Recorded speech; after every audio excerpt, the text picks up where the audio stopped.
जीवन में कोई तुम्हारी बुराई कर रहा ना, उसका ज्यादा जवाब मत देना, वो छीछा लेदर हो जाएगा। शांति से रहना, एक समय आएगा लोग समझ आगे कि नहीं आएगा, और आप लोग अधिकारी बनिएगा और अपने अपने फील्ड में जाइएगा।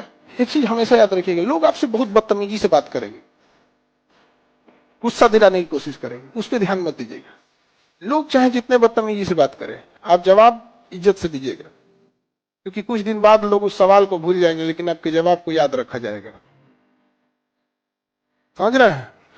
कहते हैं ना कि जीवन में ना इतना संघर्ष जरूर कर लेना कि आपको अपनी औलाद को ना अपनी कहानियां सुनाओ, साला किसी दूसरे का उदाहरण ना देना पड़े। पैसा कितना इंपॉर्टेंट है सर आपके? पैसा बहुत इंपॉर्टेंट है। पैसा इतना इंपॉर्टेंट है कि अगर आपके पास पैसा नहीं है तो आप दवा के बिना मर जाएंगे।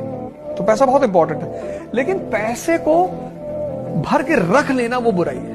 कुछ चीजें हम समझ नहीं पाते। जैसे एक वर्ग हमारे भारत में जो कहता पैसा कुछ नहीं होता भाई साहब, हाथ की मैल है, दिखा निकाल के। जिसने कमाया उसको पता होता पैसा कैसे आता है। पैसा आप कमाइए और उसको इन्वेस्ट करिए, रोटेट करिए कि आपकी वजह से 1000 लोग और कमा रहे हैं और खा रहे हैं, तो फिर पैसा बहुत प्यारी चीज है।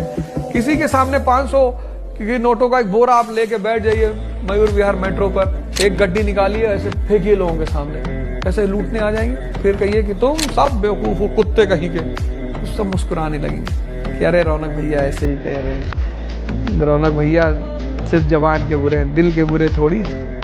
ऐसा ऐसा गेम दिखाता है पैसा। आज ही आप अपना रिश्ता नाता तोड़ दीजिए, सेल्फिश बनिए, ठीक है ना। वीडियो में कमेंट करके जाना लास्ट में कि सर मैं सेल्फिश बन गया हूँ, मैं प्योर सेल्फिश बन गया हूँ, ठीक है। आज के बाद तुमको सेल्फिश बन जाना है। घर वालों से रिश्ता नाता तोड़ दो, भाई बहन से रिश्ता नाता तोड़ दो। जब तक नहीं तोड़ोगे तब तक पढ़ाई नहीं होगा। बोल देना कि पैसा दे दीजिए पिताजी, उसके बाद हम नहीं जानते आप कौन है, ठीक है। पैसा दे दीजिए पिताजी, हम नहीं जानते आप कौन है क्या है, हमको पढ़ने दीजिए। घर वाले काम कराए, बर्तन धुलवाए, कोई भी काम कराए, करने से ताप मना कर दो, पढ़ो। तो एक समय के बाद घर वालों को भी दिया जाएगा कि चलो पढ़ रहा है यार, कुछ अच्छा ही करेगा।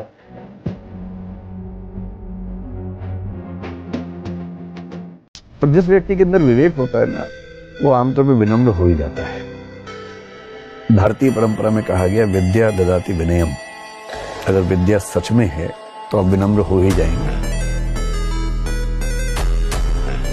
पहले ना माँ ने हमें अपने हाथों से खिलाया, फिर हमने माँ के हाथ का बना खाया, फिर हमें लगा कि अपनी माँ को अपनी कमाई का खिलाते हैं, और इसी सोच ने हमें अपनी माँ से दूर रहना सिखाया। अगर तुम चाहते हो कि तुम दुनिया में कुछ कर लो, दूसरों को देखना बंद करो। कोई क्या कर रहा है वो तुम्हारी ड्यूटी नहीं है, क्योंकि जब तुम चमकना शुरू करोगे लोग तुमको फॉलो करना शुरू करेंगे। पहला काम ये करना है। आज के बाद ये नहीं कहोगे कि लोग रील देख रहे हैं, लोग क्या कर रहे हैं उससे तुम्हें मतलब नहीं, एकदम नहीं। उम्मीद और पेशेंस, जिस इंसान के पास ये दोनों चीजें हैं, मैटर नहीं करता उसका आईक्यू कितना है, मैटर नहीं करता उसने कहां से शुरू किया था। अगर उसकी होप जिंदा है और उसके अंदर अगर संयम है, उसके अंदर पेशेंस है कि मैं कर जाएगा लास्ट में, तो वो बंदा जीत जाएगा। अपनी पूरी जिंदगी दांव पर लगा दूं सिर्फ इसलिए कि लोग अच्छा सोचे मेरे बारे में, इससे बढ़िया कि लोग 4 गालियां दे लें और मैं अपनी जिंदगी ठीक करने की कोशिश करूं। अगर लड़की की दोस्त कोई कपड़ा पहन के चली जाए तो पूरा हिसाब बना के रखी रहती है। ये पिंक वाला टॉप जूली के पास है, येलो वाली मेरी स्कर्ट प्रियंका के पास है, ये इसके पास है। लौंडों को कोई फर्क नहीं पड़ता कपड़े छपड़ों से। भाई ये रेड टी-शर्ट बहुत अच्छी लग रही है, भाई तेरी तो है। किल्लर साथ वाले किल्लर काम करे। जिंदगी बोले तो उसका सम्मान करो, उससे जबान मत लड़ाओ। लेकिन एक बात और याद रखो, अगर तुमसे कोई अपनी गरिमा के विपरीत बदतमीजी कर रहा है, गरिमा, अब कोई शिशुपाल बन रहा है तो मारना तो पड़ेगा ही।